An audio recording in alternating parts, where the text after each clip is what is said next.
आज पूरी दुनिया के अंदर लोग ये शिकायत करते हैं, मौलाना बहुत कमाते, हमारे घर में बरकत नहीं होती, नमाज भी पढ़ रहे बरकत नहीं है, रोजे भी रख रहे बरकत नहीं है, तिलावत भी हो रही है बरकत नहीं है।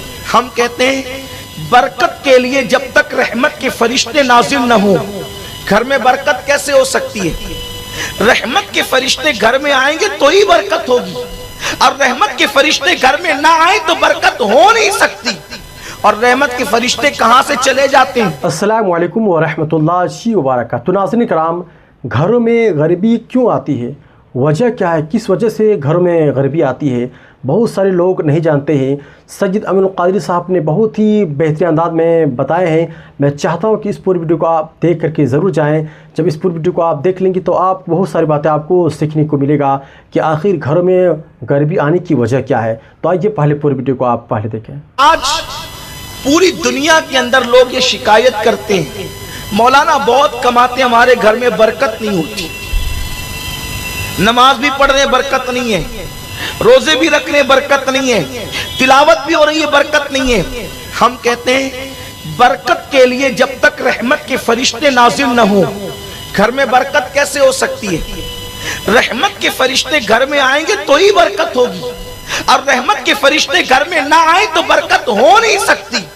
और रहमत के फरिश्ते कहां से चले जाते हैं, रहमत के फरिश्ते कहां से निकल जाते हैं? तफसीर रूहुल बयान शरीफ में एक बात लिखी है, बहुत ध्यान से सुने। आज घर की औरतें तो बाहर भी दुपट्टा नहीं ओढ़ती, जो बाहर दुपट्टा ना ओढ़े तो घर में दुपट्टे का क्या तस्वुर हो सकता है? हालांकि तकवा ये है कि औरत अगर अकेली हो, कोई ना हो, तो भी कम से कम वो अपने सर के बालों को छुपा करके रखे, क्योंकि जब कोई नहीं होता है तो फरिश्ते उसके साथ होते हैं, तो फरिश्तों के एहतराम में वो कम से कम अपने सर के बालों को छुपा करके रखे।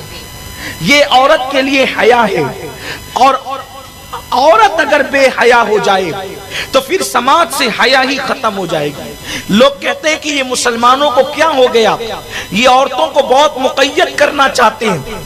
हम मुक़य्यद नहीं करना चाहते कि रखते हैं। अरे हम बाजार में खाने को बेहयाई समझते हैं, इसलिए कि हमारी प्लेट पर जो पेट में जा रही हो, तवज्जो फरमाए, जो प्लेट का खाना पेट में जा रहा हो उस पे आवारा लोगों की नजर पड़े, हमारा मजहब इसकी इजाजत नहीं देता। तो जो खाना पेट में जाकर हजम हो जाए उस पे किसी की नजर पड़े, हमें ये पसंद नहीं है। जो जिंदगी का साथी बने औरत, उस पर लोगों की नजर पड़े, हम ये कैसे गवारा कर सकते हैं? ये तो बेगैरत लोगों का काम है, बेहया लोगों का काम है कि वो औरतों को नुमाइश बनाते हैं। हमारे मजहब में तो औरत का मकाम बड़ा बुलंद है, उसका मर्तबा बड़ा बुलंद है, तो हम औरतों को नुमाइश नहीं बनाते। अर्ज कर रहा था कि औरतें बालों की नुमाइश करी तो बेचारी घर में क्या दुपट्टा ओढ़ेगी? याद रखिए, इमाम हुसैन से किसी ने कहा, हुसैन तेरी माँ बड़ी नेक थी।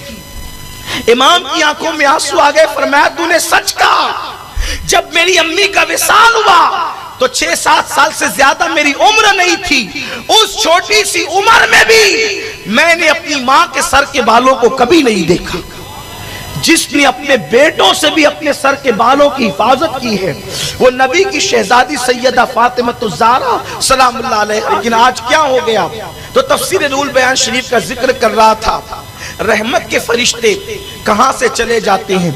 जब हजरत इब्राहीम अलैहिस्सलाम को आग में डालने के लिए नमरूद ने अलावा तैयार किया और आग जलाई, बहुत बड़ी आग जलाई, इतनी बड़ी आग जलाई कि वो आग जो है उसका अलावा जो उसका हौज था वो तकरीबन 80 गज बताया जाता है, और हर बंदा उसमें ला करके लकड़ियां, कोयले और ईंधन डालता। हत्ता कि औरतें मन्नतें मानती कि मेरे बच्चे को शिफा मिलेगी तो चरखा काट कर जितनी रकम आएगी वो सब इब्राहिम को जलाने के लिए मैं खर्च करूंगी।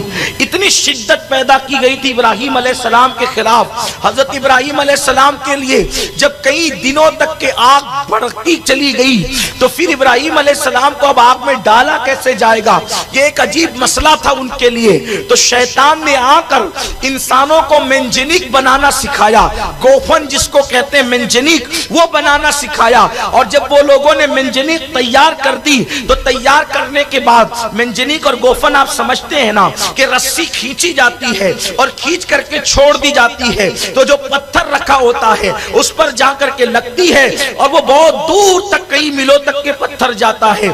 तो पत्थर की जगह हजरत इब्राहिम अलैहिस्सलाम को बिठाया गया और रस्सी खींची गई ताकि हजरत इब्राहिम अलैहिस्सलाम को आग में डाला जा सके।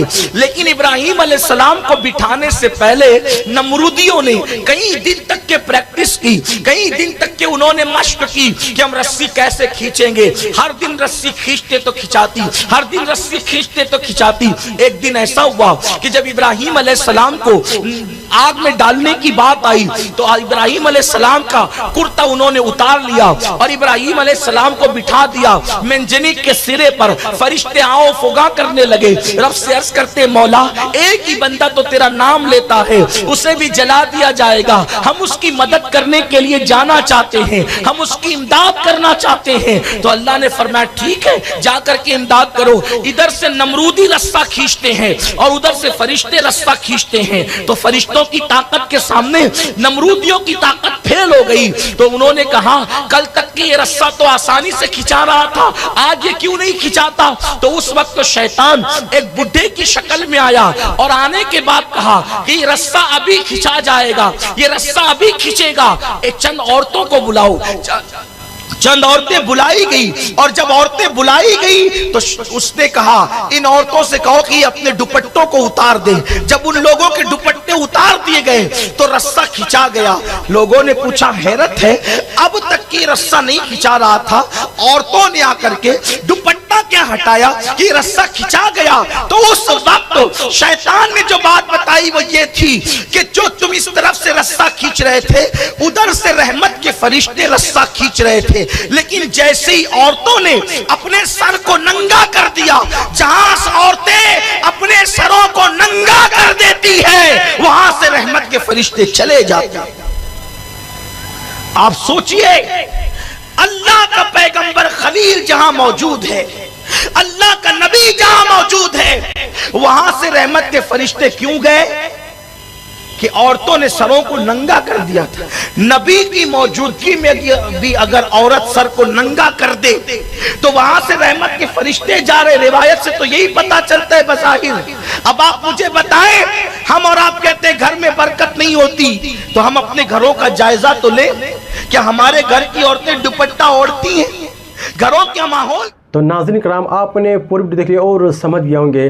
तो नाज़रीन सैयद अमरुल क़ादरी साहब की इस बयान को सुन करके आपको कैसा लगा अपनी राय को कमेंट में ज़रूर बताएं और वीडियो को सदक़े जारियत के अपने दोस्तों अहबाब में ज़रूर शेयर करें। अस्सलामु अलैकुम व रहमतुल्लाहि व बरकातुहू।